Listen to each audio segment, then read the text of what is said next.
President Hernandez, Superintendent Favela, members of the board. My name is Ed Dawson, and I am pleased to tape the second in a series of 3 webinars, this one on 2 other federal entitlement programs, Title II and Title III. We'll first begin with Title II. Title II has a very interesting origin. Back in the late 60s, the Title II Part A replaced what is called the Eisenhower Professional Development and Class Size Reduction Act. At that point in time, it was found that federal program and federal monies needed to be pushed into districts to help teachers do better in math and science. That Professional Development and Class Size Reduction program changed focus and then is currently used to support all teachers in their professional development across all core subject areas. There was a time at which about 10 years ago, even in Sunnyside, we were able to use Title II money for class size reduction. Of course, we never reduced it low enough to really matter because, as the research says, you got to be around 15-to-1 in order for that class size, reduced class size, to really have much function. And so I think it was maybe 5 or 6 years ago that they no longer allowed Title II to be used as class size reduction. So there's a few purposes of Title II Part A. The first one is to increase the academic achievement of students by improving teacher and principal quality. The second purpose of Title II is to increase the number of highly qualified teachers in classrooms. Now, Title II used to be called the Highly Qualified Teacher, the HQT funding, but as of 2009, it is expected that all teachers will be hired, and those that are hired will be highly qualified. We still have a few non-highly qualified teachers, but as long as they're on a path or on a plan that Title II money can be used to support, then Title II can be used for that as well. Another purpose of Title II Part A is to make sure that we have highly qualified principals and assistant principals. And this is an important distinction because highly effective teachers and highly effective principals is indeed what has been the mainstay of Title II Part A for at least the past 3 years, more of an emphasis on principals and assistant principals than simply on highly qualified teachers.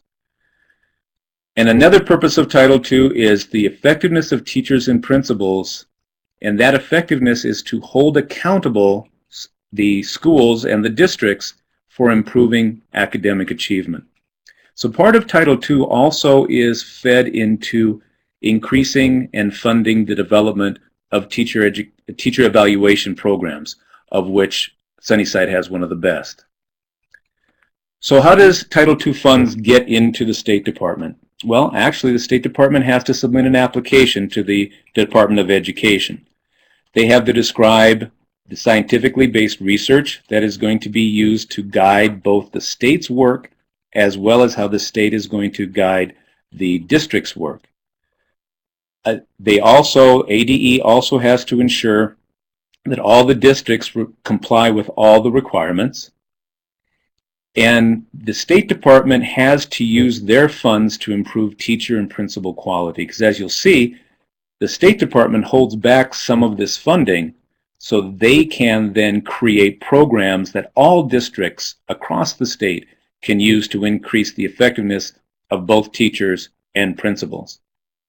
Within that application, the State Department also has to ensure that all teachers are trained in technology, but not just in technology, but technology to improve teaching and learning.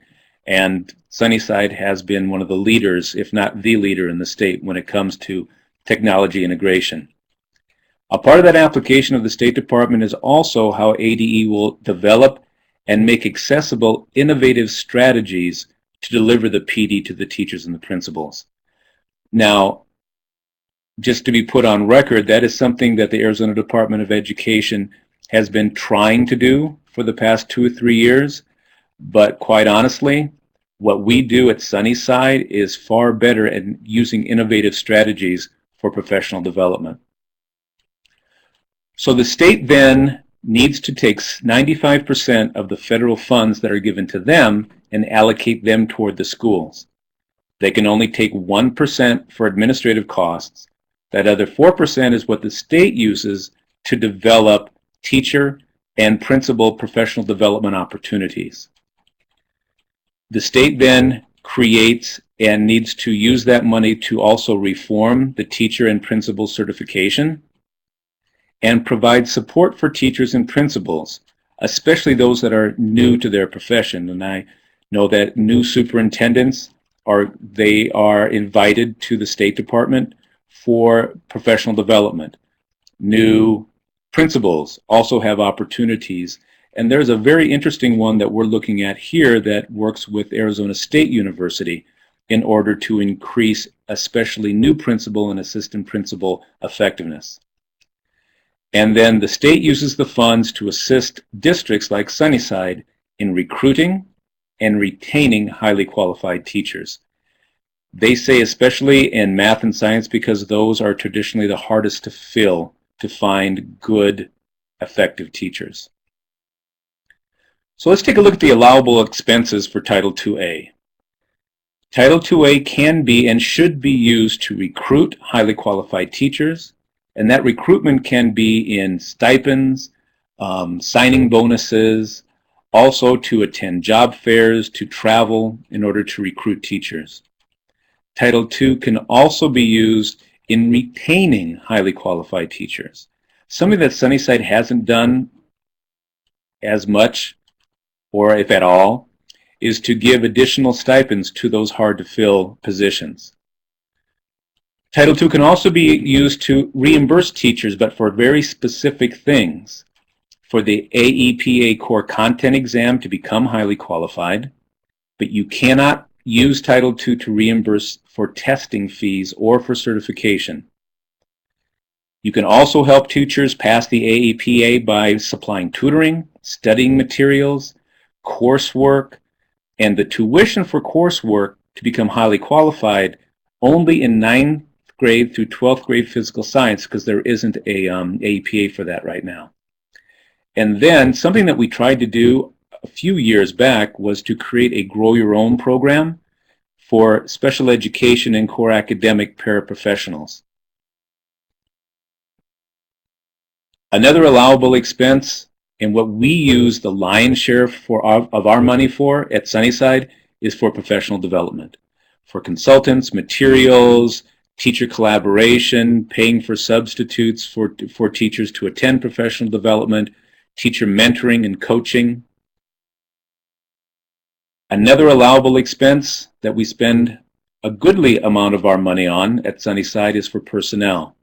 Now that personnel has to, that whoever you hire, that job description must be at ADE with the type of qualifications, the salaries. Academic coaches are one of the personnel that we use our Title II money for.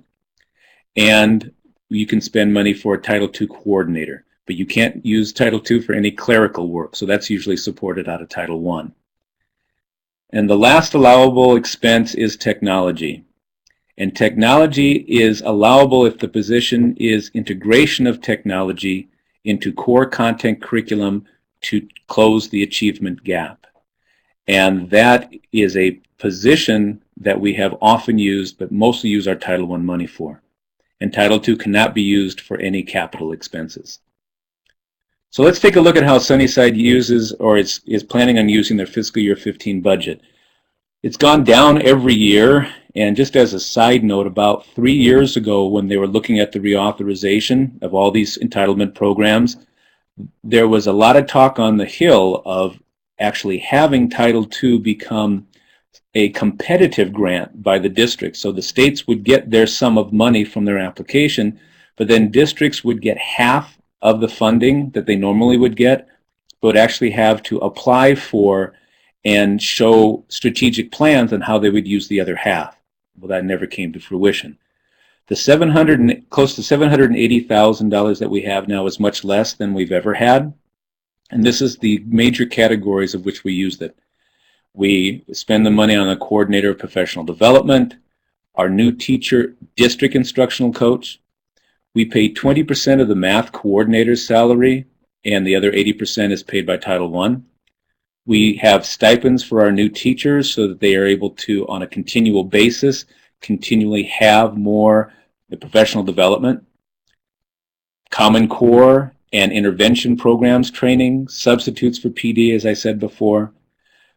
Some money that's very well spent that we have ever since I've been in the district, about 10 years now, is the University of Arizona Math Department support. Career Academies support, which is going to be happening in sophomore, junior, and senior years in our high school. And some of the budget is also used in Title II to attend conferences. Quite a bit of avid support now, especially now that it's down into the elementary schools, and some supplies. And then Title II money also is given to 2 private schools. Excuse me. Because the private schools within the Sunnyside boundary, San Javier and San Miguel, are also entitled to have that funding as well. So let's turn our attention then to Title III. Excuse me. Title III generally is known as the Language Instruction for Limited English Proficient Students and Immigrant Students, and it really comes out of formerly that Bilingual Education Act back in 1968. With all the things that were happening with civil rights back in the 70s, the Office of Civil Rights said, and I quote, that school districts must take affirmative action to ensure that the native language of minority students did not inhibit their participation in the educational system. Therefore, the entitlement of Title III came into being in 2001, and it changed from the Bilingual Education Act, and in the No Child Left Behind era, replaced by Title III Part A. The purposes, I would say, of Title III is to make sure that children that are limited in their English proficiency attain proficiency in order to meet high levels of academic core content standards. And the definition of core content standards, at least prior to Common Core, was, of course, mathematics and language arts.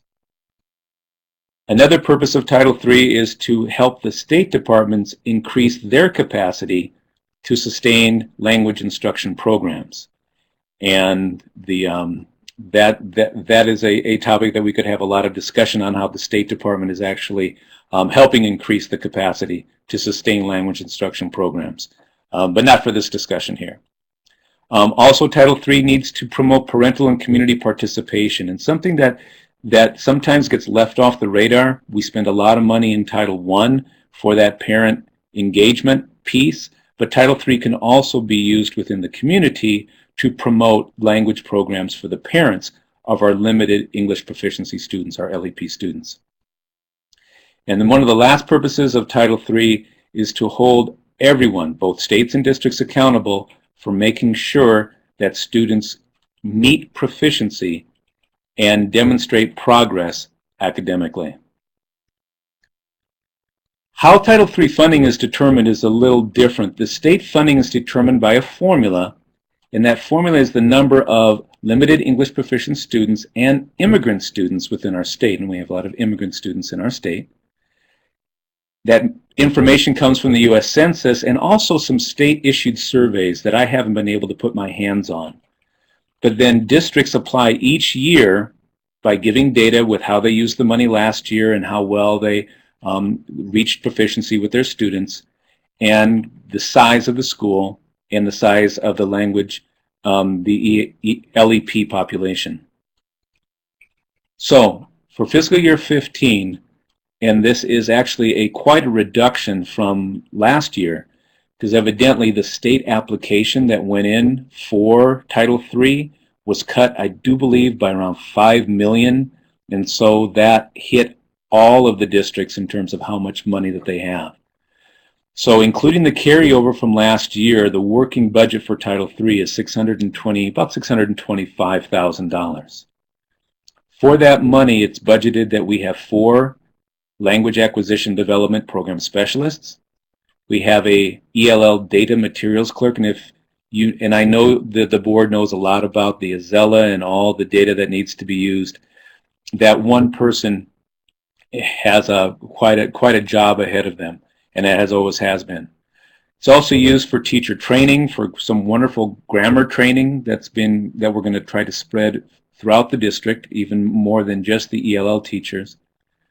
The money is also used to stipend and give addendas to the ELL liaisons and the Azella testers within the schools. And a very successful program that was piloted last year in the middle schools that we're extending both to elementary and all the middle schools is an Azella prep tutoring program that occurs after school. Thank you for taking the time to taking a look with me on the entitlement programs of Title II and Title III. And of course, if you have any questions,